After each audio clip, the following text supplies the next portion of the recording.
Hello किसान भाइयों, राम राम। कैसे हैं आप सभी लोग? आशा करता हूँ आप सभी लोग अच्छे होंगे।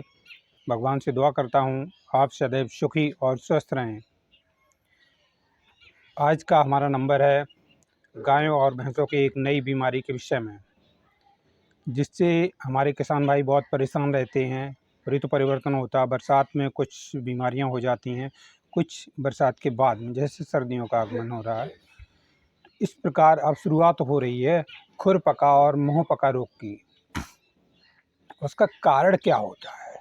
सबसे पहले तो कारण जानेंगे, लेकिन उससे पहले प्लीज़ यदि आप हमारे चैनल पर नए हैं तो हमारे चैनल बीपी काऊ लवर को सब्सक्राइब कर लीजिए, लाइक और शेयर कर दीजिएगा, जिससे हमारी नई आने वाली वीडियो आपके पास जल्द से जल्द पहुँचे। तो आज का टॉपिक रहा है खुरपका और मुँह पका। इसका कारण क्या होता है? सबसे मेन चीज़ कारण होता है किसान भाइयों कि हमारे पशु गंदगी में बंधे रहते हैं, और अधिकतर स्थानों पर क्या गाय को रोज़ नहलाते भी हैं लोग, लेकिन पूरे शरीर की सफाई कर देंगे, उसके खुरों की सफाई कभी नहीं करते हैं। गाय के खुरों की सफाई कभी नहीं करते हैं।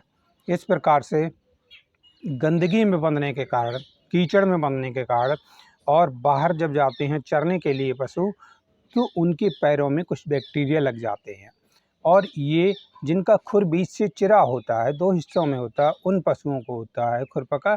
जैसे गाय, भैंस, भेड़, बकरी, सूअर आदि, इनमें खुरपका की बीमारी होती है। और मुंह पका की, अब मुंह पका खुरपका जब होता है तो पशु को कुछ समय के लिए अत्यधिक तेज बुखार आता है, 1 या 2 दिन के लिए। उसके मुंह में छोटे छोटे छाले बन जाते हैं। वही छाले जो हैं बढ़ते बढ़ते अधिक संख्या में बढ़ जाते हैं, और बढ़ने के बाद में एक बड़ा रूप लेकर के बड़ा सा छाला अंदर बन जाता है। जीभ पर बन जाएगा, होंठ पर बन जाएगा, या कहीं पर भी अंदर मुंह में बन जाएगा छाला, जिससे हमारा पशु लार टपकाता रहेगा, मुंह से झाग निकालता रहेगा, खाना पीना छोड़ देगा, और बहुत कमज़ोर होकर के बैठ जाएगा, जुगाली करना बंद कर देता है। ये हुई हमारे मुंह पका। अब खुर पका में क्या होता है, कभी कभी खुर के ऊपर का हिस्सा जो है सूज जाता है, स्वेलिंग आ जाती है, और उसमें जख्म हो जाता है, उसमें मिट्टी भरती रहती है, कूड़ा करकट भरता रहता है, जिसके कारण वो जख्म फूट करके उसमें कीड़े बन जाते हैं। पहचान क्या है मुंह पका की? तो मैंने बता दी, लार टपकाता रहता है और खाना पीना नहीं खाता है, जुगाली नहीं करता है। खुरपका की पहचान क्या है कि जिस पैर में खुरपका होता है उस पैर को ज़मीन पर मारता रहेगा जानवर। यदि इसका ध्यान न दिया जाए किसान भाइयों, तो कुछ समय के बाद में पशु की मृत्यु तक हो जाती है। अब हमारा खुरपका का पशु जो है किसी स्थान पर बैठा हुआ है और उसके पैरों से पस निकल कर के ज़मीन पर गिर गया, तो उस जगह को अच्छी तरीके से साफ़ करना चाहिए। चूना और पोटेशियम परमैंगनेट के घोल से छिड़काव करना चाहिए, जिससे वहाँ पर कोई भी किसी प्रकार का बैक्टीरिया और गंदगी ना रहे। यदि वो रह जाता है तो फिर दूसरे जानवरों में भी बीमारी फैलने का डर रहता है। अब मैं वीडियो बहुत छोटे छोटे लाता हूँ किसान भाइयों। आज आपके लिए जो भी वीडियो है बहुत छोटा है।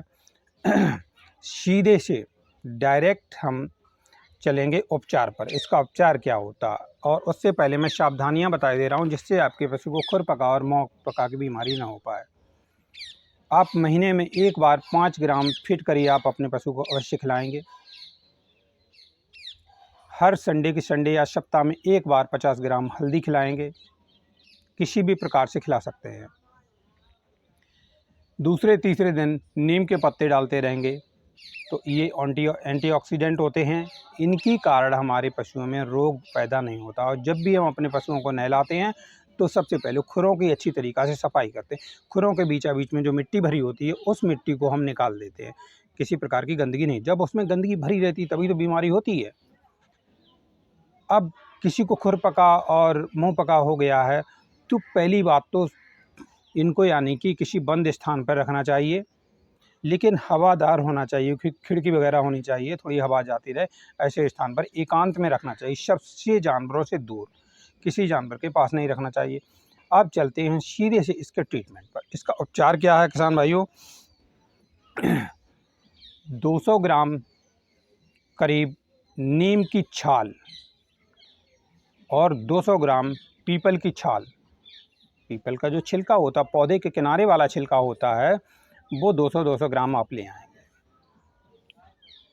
और उसमें 50 ग्राम आमा हल्दी, 25 ग्राम लाल फिटकरी और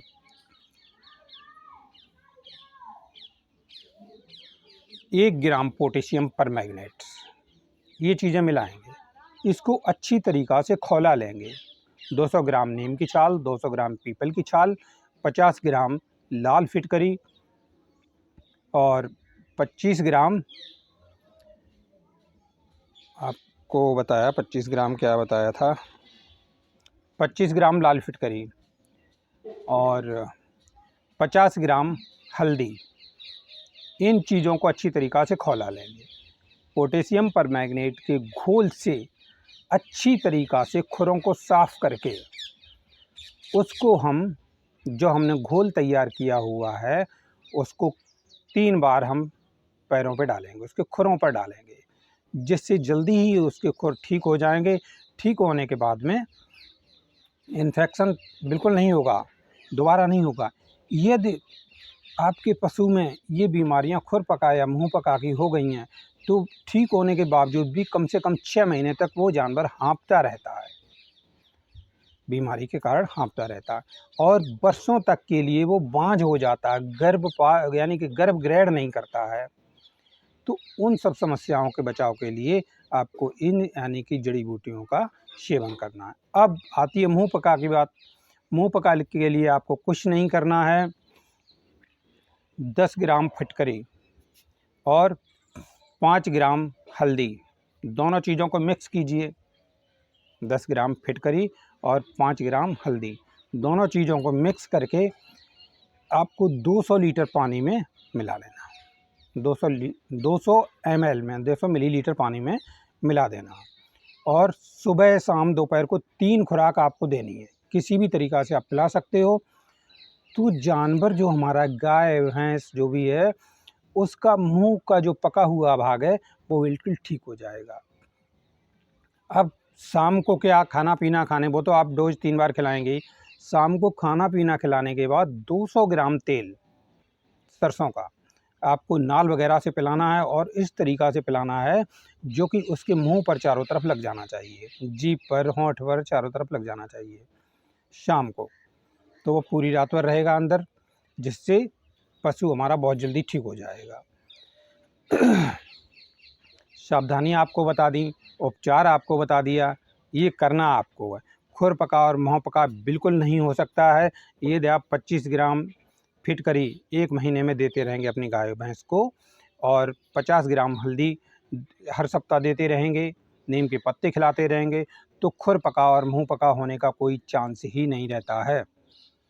यदि कोई जानवर अत्यधिक सीरियस हो गया है इनसे, तो आपको क्या करना, 2 सेंजोल फोर्ट की गोली और 1 मोनोफ्लॉक्स, 2 सेंजोल फोर्ट बोलस और 1 मोनोफ्लैक्स मिला करके सुबह को देनी है पर डे, कम से कम 5 दिन। और 5 दिन का ही ये उपचार जो मैंने बताया है, 5 दिन आप ये खिलाएंगे और इसको खिलाने के बाद में आप देखेंगे 5 दिन में आपका जो पशु गाय भैंस है बिल्कुल ठीक हो जाएगा, किसी प्रकार की चिंता नहीं होगी।